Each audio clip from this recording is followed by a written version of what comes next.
Vamos abrir as Bíblias no livro de Êxodo, no capítulo 12.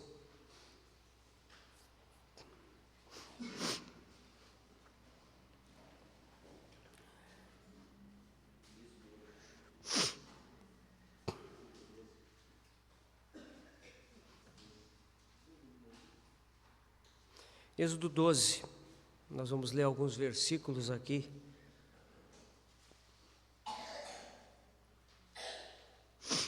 Êxodo 12, de 1 a 14, nós não vamos ler todos os versículos, irmãos, apenas alguns. Disse o Senhor a Moisés e a Arão na terra do Egito: Este mês vos será o principal dos meses, será o primeiro mês do ano. Falai a toda a congregação de Israel, dizendo: Aos 10 deste mês, cada um tomará para si um cordeiro, segundo a casa dos pais, um cordeiro para cada família. Versículo 5. O cordeiro será sem defeito, macho de 1 ano. Podereis tomar um cordeiro ou um cabrito. E o guardareis até o 14º dia deste mês, e todo o ajuntamento da congregação de Israel o imolará no crepúsculo da tarde. Tomarão do sangue e o porão em ambas as ombreiras e na verga da porta, nas casas em que o comerem. Naquela noite comerão a carne assada no fogo, com pães asmos e ervas amargas a comerão. Versículo 11. Desta maneira o comereis: lombos cingidos, sandálias nos pés e cajado na mão. Comê-lo-eis à pressa, é a Páscoa do Senhor. Porque naquela noite passarei pela terra do Egito e ferirei na terra do Egito a todos os primogênitos, desde os homens até os animais. Executarei juízo sobre todos os deuses do Egito. Eu sou o Senhor. O sangue vos será por sinal nas casas em que estiverdes. Quando eu vir o sangue, passarei por vós, e não haverá praga destruidora quando eu ferir a terra do Egito. Este dia vos será por memorial, e o celebrareis como solenidade ao Senhor. Nas vossas gerações o celebrareis por estatuto perpétuo. Agora no Evangelho de Lucas,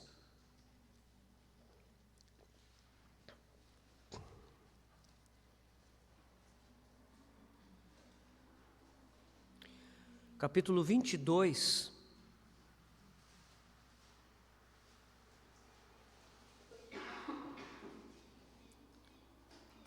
versículos 19 e 20. E tomando um pão, tendo dado graças, o partiu e lhes deu, dizendo: Isto é o meu corpo, oferecido por vós. Fazei isso em memória de mim. Semelhantemente, depois de cear, tomou o cálice, dizendo: Este é o cálice da nova aliança, no meu sangue, derramado em favor de vós. Quando o Senhor ordenou ao povo de Israel que celebrasse a Páscoa, Ele deu esse mandamento que nós lemos agora ali no capítulo 12 de Êxodo. Nós sabemos que Deus estava preparado para fazer 2 coisas naquele momento. Uma era livrar o seu povo do cativeiro, e a outra era trazer juízo sobre este mundo. E aqui nós vemos que foi ordenado aos judeus que tomassem um cordeiro sem defeito, macho de 1 ano. Esse cordeiro teria que ser imolado. O sangue do cordeiro seria colocado nas ombreiras e na verga da porta, nas casas em que eles estivessem. E não somente isso. Isso é o que ocorria do lado de fora. O sangue teria que ser colocado na parte de fora da casa. Mas dentro da casa, a carne daquele cordeiro assada no fogo seria comida. Esse dia deveria ser um memorial. E esse dia se tornou um memorial para o povo de Israel. Eles deveriam sempre lembrar este dia. E quando nós vemos aqui no versículo 14, a palavra de Deus nos diz: este dia vos será por memorial.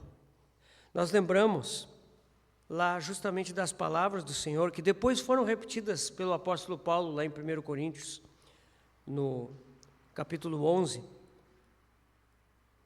O Senhor instituiu um novo memorial. Isso é o meu corpo oferecido por vós, fazei isto em memória de mim. E da mesma forma ele falou do cálice, do seu sangue derramado em favor de nós. Este memorial dos judeus era apenas uma figura. E quando o Senhor Jesus veio a esse mundo, ele tornou esse memorial uma realidade. Quando aquele sangue foi colocado nas portas das casas, nas ombreiras, nos marcos das portas e na verga também, em cima, eles entraram na casa. O sangue não era algo para que os judeus pudessem contemplar. Eles estavam do lado de dentro. O sangue se destinava a Deus. Deus deveria contemplar o sangue. Deus deveria olhar o sangue aplicado sobre aquela casa. E o juízo passaria sobre. Esse é o sentido da palavra Páscoa, né? Passar sobre, passar por cima.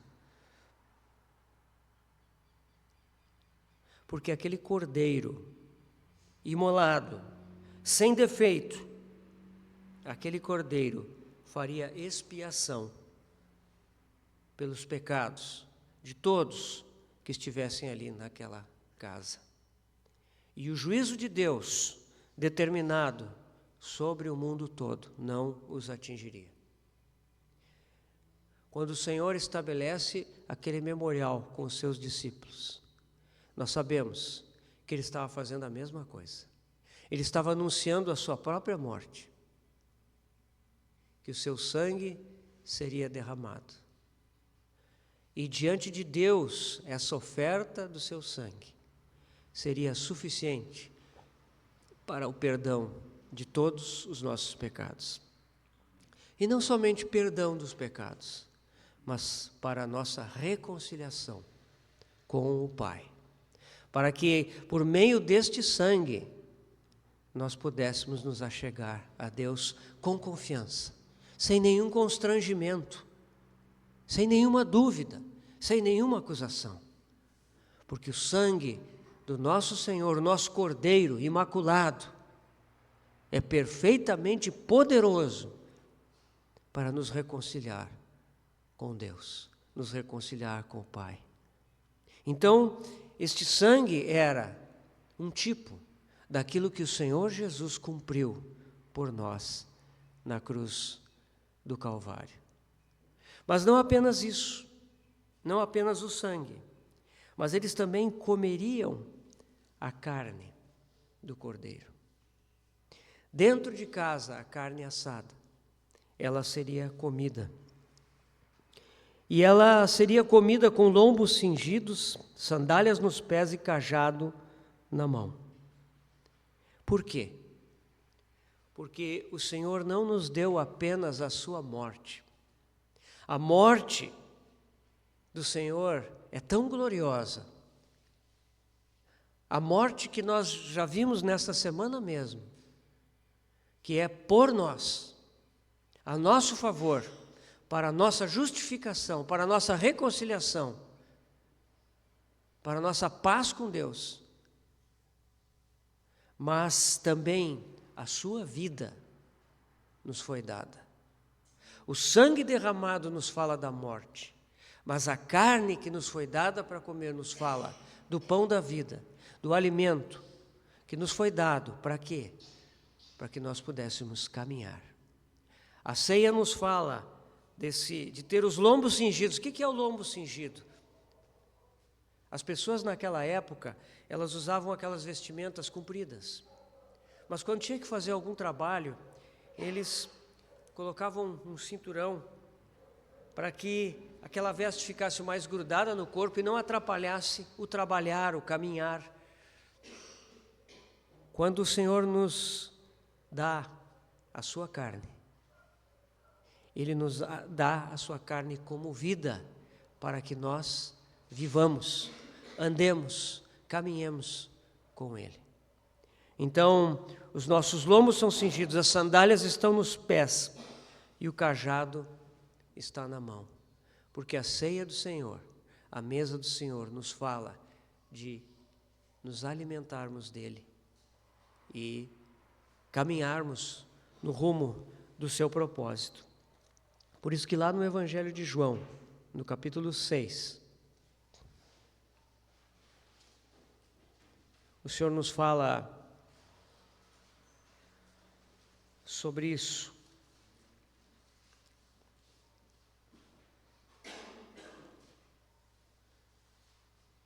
João 6, versículo 35. Declarou-lhes, pois, Jesus: Eu sou o pão da vida.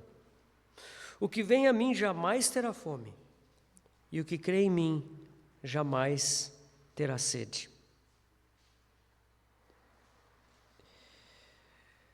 Versículo 51. Eu sou o pão vivo que desceu do céu. Se alguém dele comer, viverá eternamente. E o pão que eu darei pela vida do mundo é a minha carne. Versículo 53. Em verdade vos digo, se não comerdes a carne do Filho do Homem e não beberdes o seu sangue, não tendes vida em vós mesmos.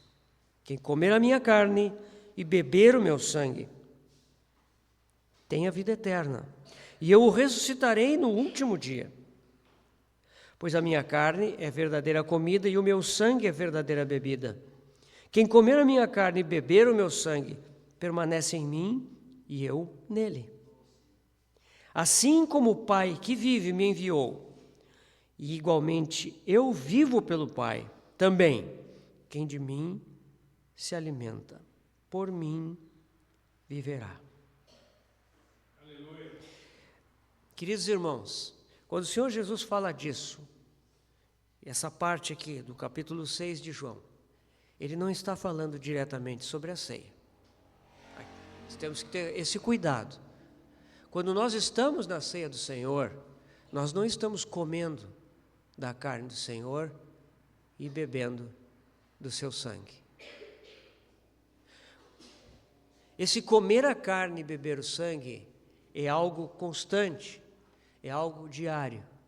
Ele fala de nos alimentarmos dele.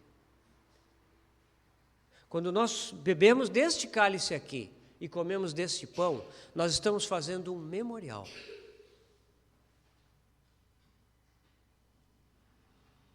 A realidade da ceia é uma realidade espiritual. E quando nós estamos diante desse memorial, nós estamos lembrando que Ele é a nossa comida, Ele é a nossa bebida. Não existe nenhum aspecto místico em que esses elementos se transformam na carne e no sangue do Senhor. Não. Eles simplesmente nos trazem à memória e ao coração uma realidade espiritual que ocorreu na cruz do Calvário e que é real até hoje. E quando nós estamos reunidos aqui, irmãos, com santo temor e reverência diante do Senhor, nós devemos considerar nesses fatos tudo que Ele fez por nós, o seu grande ato de amor, o tomar sobre si os nossos pecados, o conceder-nos a sua vida. E essa realidade espiritual, ela é fortalecida neste momento. A ceia do Senhor traz isso de uma forma muito vigorosa, muito forte ao nosso coração. Por isso esse é um momento de adoração. Esse é um momento de levarmos nosso coração ao Senhor. É um momento de exercitarmos sim o nosso espírito. Olharmos para Ele, vermos o seu grande ato de amor por nós. Esse ato de amor, como diz a Epístola aos Hebreus, ele foi feito uma vez para sempre. Ele tem valor eterno. Ele é vivo hoje e o será para sempre. Basta que nós o toquemos. Basta que nós nos acheguemos ao Senhor. E nós o experimentamos como a nossa comida, a nossa bebida. Ele é isso para nós. E quando nós estamos aqui, nós erguemos o nosso coração, o nosso espírito, diante do Senhor, para adorá-lo e bendizê-lo por tão grande salvação. Meus irmãos, esse é um momento único. O Senhor, Ele não instituiu nenhum tipo de reunião, nenhum tipo de sacramento, Ele não instituiu nada. Ele nos determinou que estivéssemos juntos para lembrar dEle. Isso é um mandamento do Senhor. É o desejo do seu coração. Quando estamos juntos para lembrar dEle, o Espírito Santo prepara algo especial, nos capacitando, em primeiro lugar, a tocar a realidade do nosso Senhor e também responder a essa realidade. A ceia é para nós num sentido, irmãos, mas a ceia é para Ele, para que Ele seja adorado, para que Ele seja glorificado, para que nós tenhamos a oportunidade de dizer juntos, como família sua, como igreja sua, que nós o amamos. Um relacionamento entre um homem e uma mulher, entre uma mulher e um homem, entre um casal, ele é alimentado pelo amor, pelas expressões de amor. Se não há expressões de amor, ele morre. Meus irmãos, isso é muito mais real ainda com a nossa relação com o nosso Senhor.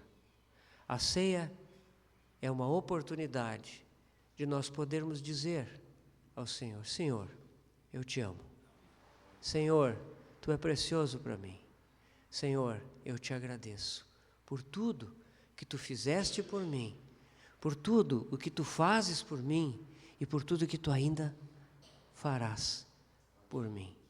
Essa é a grande oportunidade que nos é concedida pelo Senhor, por meio do Seu Espírito, quando nós estamos juntos aqui.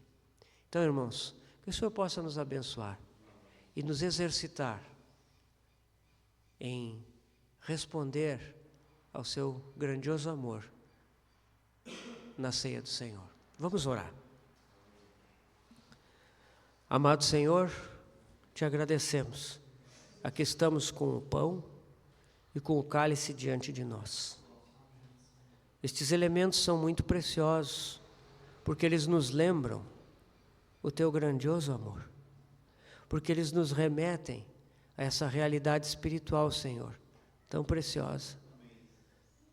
Senhor, nós somos tão superficiais, tão duros, tão frios, mas nesse momento, quebra a dureza do nosso coração, desperta os nossos espíritos.